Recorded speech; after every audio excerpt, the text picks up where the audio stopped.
Olá, bom dia para você, seja bem-vindo. Nós estamos ao vivo, 8h31 pelo horário de Brasília, aquele nosso horário de sempre. E eu te faço o convite clássico de todas as nossas manhãs.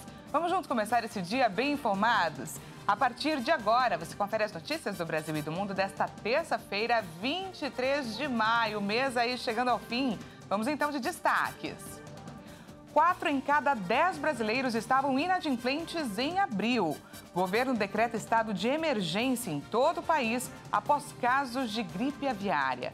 Motorista é preso após bater caminhão contra barreiras de segurança próximas à Casa Branca. E a gente mostra também uma pesquisa que revela que muitos profissionais buscam em um emprego valores que vão muito além de um salário. A gente conta tudo isso e muito mais a partir de agora. O projeto do novo marco fiscal entra em uma semana decisiva. Os líderes dos partidos se reúnem nesta terça-feira para decidir se o texto será votado hoje ou amanhã na Câmara dos Deputados. São necessários 257 votos para aprovar o projeto de lei e o governo conta com 140 votos declarados. Vamos conferir. O levantamento foi feito pelo jornal O Estado de São Paulo. Por ser um projeto de lei complementar, o novo marco fiscal precisa de maioria absoluta para ser aprovado, ou seja, 257 votos. Dos 455 deputados consultados, 58 não foram encontrados. 101 se mostraram totalmente favoráveis à proposta e 39 declararam ser a favor com ressalvas ao texto, num total de 140. Por outro lado, 40 são contrários. A maioria, porém, 275 deputados, não quis responder. A maior parte dos deputados contrários é das bancadas do PL e do PSOL. Já entre os favoráveis está em peso a bancada do PT, além de deputados dos partidos que fazem parte da base do governo, como o MDB, o PSD e o PCdoB. Uma reunião de líderes partidários definirá se o texto será votado hoje ou amanhã e também a versão final do projeto. O arcabouço fiscal deve passar por alguns ajustes de redação. A preocupação de um grupo de parlamentares é evitar que o texto final dê margem para a interpretação de que o governo poderá gastar mais nos próximos anos. E 2 comissões parlamentares de inquérito que foram criadas na Câmara dos Deputados farão hoje suas primeiras reuniões. A CPI do MST, o Movimento dos Trabalhadores Rurais Sem Terra, e o da manipulação nos jogos de futebol. A primeira reunião será do MST às 2h30. Pouco depois, às 3 horas da tarde, começa o encontro da CPI da manipulação no futebol.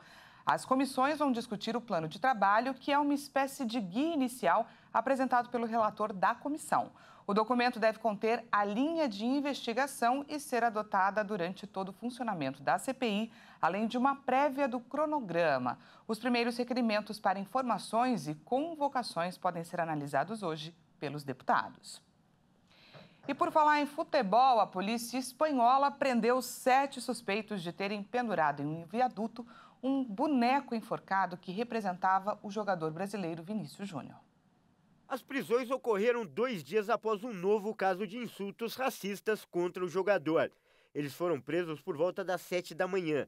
Segundo a polícia, 3 dos detidos são integrantes da Frente Atlética, torcida organizada do Atlético de Madrid.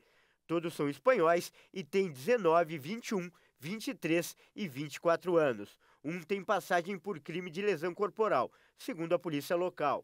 Uma investigação de crime de ódio foi aberta depois que o boneco esticado em uma corda e com a camisa 20 do jogador brasileiro foi pendurado em frente ao campo de treinamento do Real Madrid. Uma faixa estava grudada ao boneco, com a seguinte inscrição: Madrid odeia o Real. O caso aconteceu em janeiro deste ano. O jogador brasileiro já sofreu pelo menos 10 ataques racistas no país.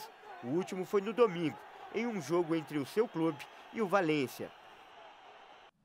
Inflação, desemprego, renda em queda e juros em alta, fatores que fazem o orçamento ficar apertado e as contas acabam atrasadas.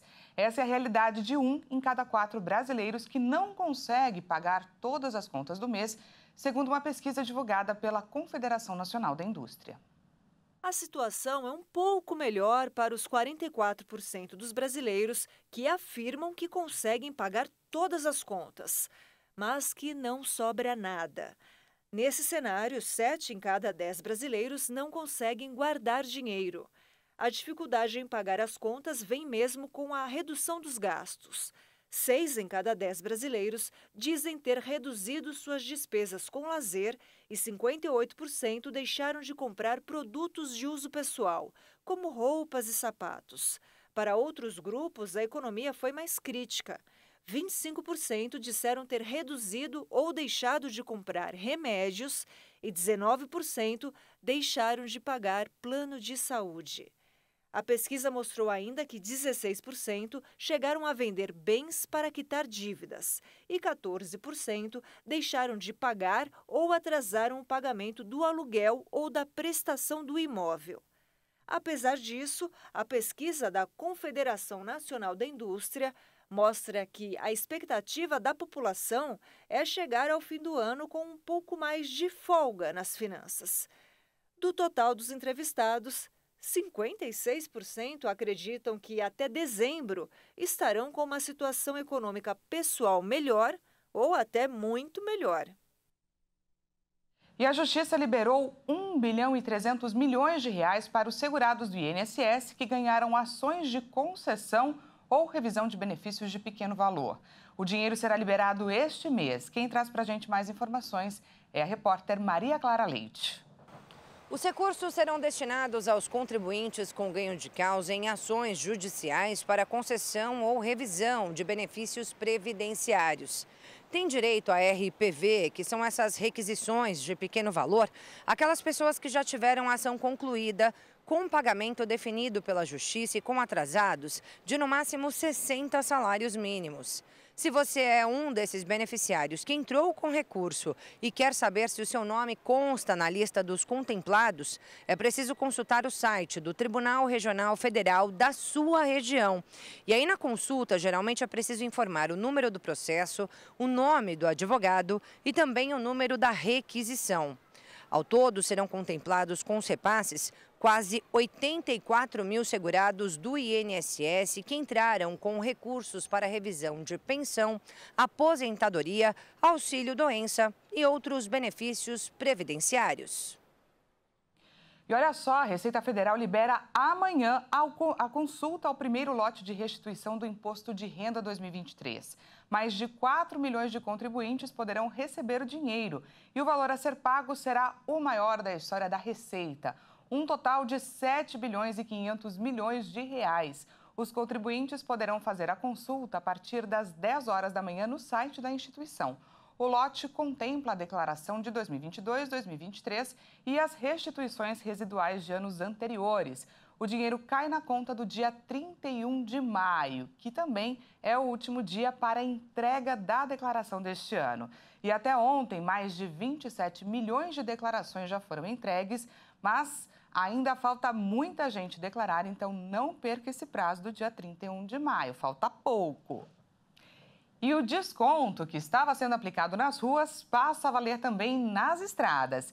Isso porque o DER, que é o Departamento de Estradas de Rodagem do Estado de São Paulo, aderiu ao abatimento de 40% nas multas aplicadas aos motoristas que reconhecerem a infração. Quem traz para a gente mais detalhes dessa vez é o repórter Leonardo Félix. Todo o sistema de gestão de multas do DER foi adequado para facilitar o acesso dos usuários, o que exigiu um investimento de mais de 9 milhões de reais. Isso foi possível por meio de ações conjuntas da empresa de tecnologia do governo do estado de São Paulo, Prodesp, e o Serviço Federal de Processamento de Dados, o SERPRO. Para ter direito à redução de 40% no valor da multa, o motorista deve abrir mão do pedido de recurso contra a infração cometida na rodovia estadual. Também é necessário baixar no celular o aplicativo da carteira digital de trânsito para obter o desconto ou ainda fazer a solicitação pelo portal de serviços da Secretaria Nacional de Trânsito. Além de agilizar o atendimento da população, o DER ainda vai economizar na emissão de notificações, além de evitar despesas com a análise dos recursos. Vale lembrar que, na medida, não foram liberados descontos para o embarcador e o transportador de cargas. De São Paulo, Leonardo Félix. E o Ministério da Agricultura declarou emergência zoossanitária por 180 dias por causa da gripe aviária. A medida foi publicada na edição extra do Diário Oficial da União desta segunda-feira. Segundo o governo, até agora 8 casos de H5N1 foram confirmados no Brasil, sendo 7 no Espírito Santo e 1 no Rio de Janeiro. Todos os casos envolvem aves silvestres migratórias. A pasta informou que a medida é necessária para evitar que a doença chegue na produção de aves para consumo próprio e comercial, além de proteger a fauna e a saúde humana. Como os casos foram confirmados em aves silvestres, o Brasil continua sendo considerado território livre de infecção pelo vírus da influenza aviária, já que não existem diagnósticos na produção comercial e para consumo humano. Isso significa que os frangos e ovos disponíveis nos supermercados não foram impactados. Ao declarar emergência zoossanitária, o governo consegue destinar recursos e criar ações de enfrentamento envolvendo ministérios, estados e municípios de maneira mais rápida e coordenada. O Ministério da Agricultura também prorrogou por prazo indeterminado a suspensão de feiras, exposições e outros eventos com aglomeração de aves. Essa medida foi adotada no fim de março. A criação de aves ao ar livre também continua suspensa. A gripe aviária não é transmitida pelo consumo de aves ou ovos. A orientação do Ministério da Saúde é de que as pessoas não recolham aves doentes ou mortas sem proteção. Veja a seguir. Motorista é preso após bater caminhão contra barreiras de segurança próximas à Casa Branca. E a gente mostra também uma pesquisa que revelou que muitos profissionais buscam em um emprego valores que vão muito além do salário. Nós voltamos já, não perca!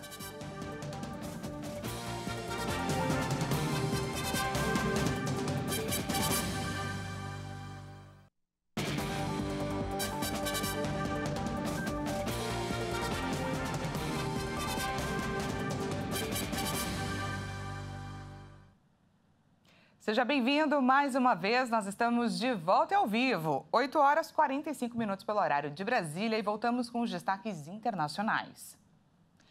O motorista de um caminhão alugado que colidiu com a barreira de segurança da Casa Branca foi preso na noite de segunda-feira. Uma bandeira nazista foi fotografada ao lado do veículo. Segundo o serviço secreto, a colisão teria sido intencional, mas as causas ainda estão sendo investigadas. Vamos ver. O acidente aconteceu pouco antes das 10 horas da noite no horário local. Testemunhas disseram que o motorista bateu 2 vezes contra as barreiras instaladas na Praça Lafayette. O local funciona como um parque público e fica ao norte da Casa Branca, que é a residência oficial do presidente dos Estados Unidos. A região é cheia de hotéis de luxo. Os hóspedes receberam ordens para deixar a área logo depois do acidente. A agência de segurança afirmou em um comunicado que nenhum funcionário ficou ferido e que a causa e a forma do acidente estão sob investigação. O porta-voz do Serviço Secreto informou no Twitter que a investigação preliminar revela que o motorista pode ter atingido as barreiras de segurança de maneira intencional. De acordo com uma emissora afiliada à rede CBS, o que poderia ser uma bandeira nazista foi encontrada no caminhão, que pertence à empresa de aluguel de veículos U-Haul, mas as autoridades não revelaram mais informações sobre o símbolo. E o presidente dos Estados Unidos, Joe Biden, se reuniu nesta segunda-feira com o republicano Kevin McCarthy. O tema do encontro foi a crise. Afinal, faltam apenas 10 dias para o país encontrar uma forma de impedir um calote da dívida. Biden, que acaba de retornar do Japão, onde participou da cúpula dos países mais ricos, o G7, recebeu na Casa Branca o líder republicano da Câmara dos Representantes. O objetivo do encontro foi retomar as negociações para um acordo rápido e evitar um perigoso default dos Estados Unidos. É o primeiro sinal positivo depois de um amargo encontro entre negociadores democratas e republicanos na última sexta-feira. Os republicanos exigem reduções nos gastos públicos. O governo Biden se nega e propõe cortar alguns gastos e aumentar impostos aos mais ricos e às empresas que hoje se beneficiam de restituições fiscais. Os republicanos rejeitam veementemente qualquer aumento de impostos. Biden alertou que recusaria um acordo que proteja os subsídios de bilhões de dólares às grandes petroleiras, enquanto coloca em risco a atenção sanitária a 21 milhões de americanos. E o grupo do G7, composto pelas 7 maiores economias mundiais, decidiu aumentar a pressão contra Moscou. A Europa restringiu o comércio de diamantes russos que serviriam para financiar a guerra na Ucrânia.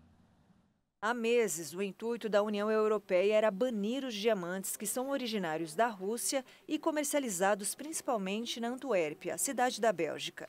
O governo belga relutava. Só em 2020, mais de 1 bilhão de euros em diamantes russos passaram pelo Porto Flamengo. Atualmente, Antuérpia negocia 85% dos diamantes brutos e 50% dos diamantes lapidados do mundo. Estamos falando de 50 bilhões de dólares anuais. Antes da guerra na Ucrânia, os diamantes russos representavam cerca de 25% dos diamantes que entravam na Antuérpia. Por ano, a Rússia arrecada entre 4 a 5 bilhões de dólares com o comércio de seus diamantes brutos. A exportação dos diamantes é um dos setores mais lucrativos para Moscou. Só fica atrás do petróleo e do gás. Acredita-se que o valor com a venda dos diamantes esteja contribuindo para o financiamento da guerra na Ucrânia. Em mais uma tentativa de dificultar a chamada máquina de guerra e privar a Rússia de tecnologia, equipamentos industriais e dinheiro, o anúncio sobre a restrição do comércio das pedras preciosas chegou direto de Hiroshima, no Japão, onde os líderes do G7 estavam reunidos. Nesse cenário, ficou em evidência o apelo do presidente Volodymyr Zelensky ao governo belga. Abre aspas. A paz é mais importante do que os diamantes russos vendidos na Antuérpia. Fecha aspas. E o chefe da missão da ONU no Sudão disse nesta segunda-feira que teme a etnicização do conflito no país. Um cessar-fogo de uma semana entrou em vigor, mas os enfrentamentos continuam na capital, Khartoum. O sinal amarelo foi aceso nesta segunda-feira pelo chefe da missão da ONU no país africano, Volker Perthes. Em partes do país, os combates entre os dois exércitos ou as duas formações armadas se intensificaram em tensões comunitárias ou desencadearam conflitos entre comunidades. Nas ruas da capital Khartoum, os moradores estavam ansiosos com o início do cessar-fogo entre as partes em conflito. O acordo foi anunciado no domingo e entrou em vigor na noite desta segunda-feira.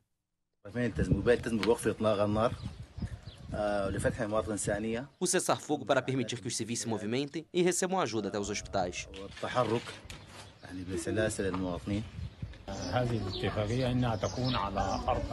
Esperamos sinceramente que seja implementado no terreno e que os Estados Unidos e a Arábia Saudita acompanhem a sua implementação. Esperamos nos beneficiar deste acordo e alcançar segurança e estabilidade. Segundo testemunhas, mesmo com a entrada em vigor da trégua, os enfrentamentos continuavam sendo registrados na capital.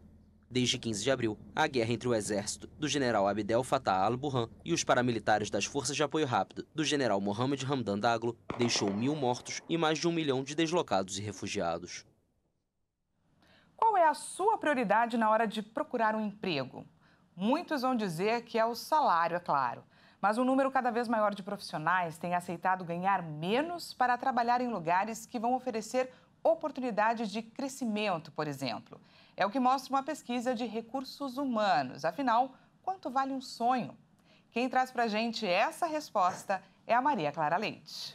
Há pouco mais de 2 anos, Johnny era supervisor de vendas em uma empresa onde atuava há quase uma década. Tinha um emprego estável, quando outra companhia ofereceu a ele uma nova oportunidade, com a mesma remuneração e iguais benefícios, mas num cargo inferior. E acredite, ele aceitou a oferta. Eu já os conhecia meio de que propagandas, eventos. Então, pela maneira que eles trabalham, é muito mais flexível, dá autonomia para o colaborador, né? E eu sempre busquei isso, ter uma autonomia de trabalho, uma tranquilidade, um ambiente mais leve para trabalhar. Então, foi juntando esses fatores que me despertou um interesse. O Johnny é só um entre muitos trabalhadores que trocariam de emprego por causa da empresa, se essa for uma companhia que eles admiram e acreditam. Uma pesquisa feita com 3.500 candidatos mostra que mais da metade deles fariam exatamente o que o Johnny fez. O estudo online com pessoas que navegam em sites de carreira, feito pela Radiance, agência de publicidade voltada a recursos humanos, buscou entender o que motiva os profissionais atuais. 54% deles afirmaram que procuram em um emprego valores que vão muito além de um salário, como explica o representante da empresa responsável pelo levantamento. A gente está falando de equilíbrio vida pessoal-profissional, a gente está falando de respeito, de pessoas para trabalhar, né, para aprender, para se desenvolver, para se desafiar. Então, as pessoas estão olhando cada vez mais para as coisas, não necessariamente o dinheiro. O dinheiro ele é importante, não me entenda mal, mas ele é relativo porque é isso. Eu não vou trabalhar numa empresa em que eu não tenho confiança no meu time, nos meus pares, ou que eu me sinto assediado no sentido de trabalho, né, de ser pressionado, tal, que eu não tenho tranquilidade, a tal da saúde mental. Mais de 30% dos entrevistados disseram priorizar a missão e o propósito da empresa quando procuram um emprego. Elas querem compartilhar valores e saber o que as empresas estão fazendo para o mundo, né? Muito mais do que você gerar crédito ou você ajudar, enfim, a curar doenças e tudo mais. Que, de novo, o propósito, a missão, não existe a mais nobre ou menos, a melhor ou pior, tem aquela com a qual me identifico. Quase 28% dos profissionais disseram que primeiro avaliam o potencial de desenvolvimento profissional oferecido pela companhia. Pouco mais de 20% a cultura da empresa e 21,5% os produtos e serviços por ela oferecidos.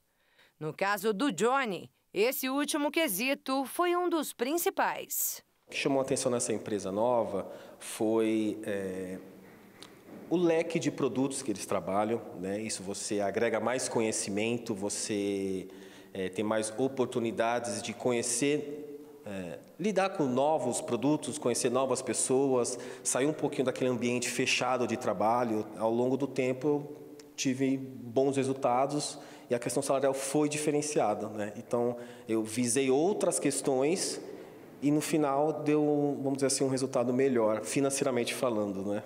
O especialista diz que hoje não são as empresas que escolhem os empregados. Atualmente são os profissionais cada vez mais qualificados que escolhem onde querem trabalhar. Por isso, segundo Caio, as companhias precisam investir em um bom site de carreira. Então, as informações mais importantes da sua empresa, da sua reputação, da sua missão, da sua cultura, seu jeito de trabalhar, tem que estar no site de carreira, porque ali sim, digamos que é uma página, entre aspas, estática, ou seja, ali tem um monte de informação que deve ser atualizada, então não é que ela é estática para sempre, né? Mas enfim, ali você tem a oportunidade de contar os diferenciais da sua empresa, por que as pessoas gostam de trabalhar ali, o que você oferece para a pessoa, como é que você vai convencer a pessoa de fato a falar, essa empresa que eu, eventualmente, ele me chamar a atenção num post, num vídeo, numa conversa, e tudo que acontece de fato nela, o site de carreira é o lugar que tudo acontece. É claro que dinheiro é muito importante, mas a oportunidade de crescimento, de construção de carreira, de interação com as pessoas é muito mais. Essa edição fica por aqui. Muito obrigada pela sua companhia. Às 10 horas eu volto com mais informações para você e eu te espero. Até mais.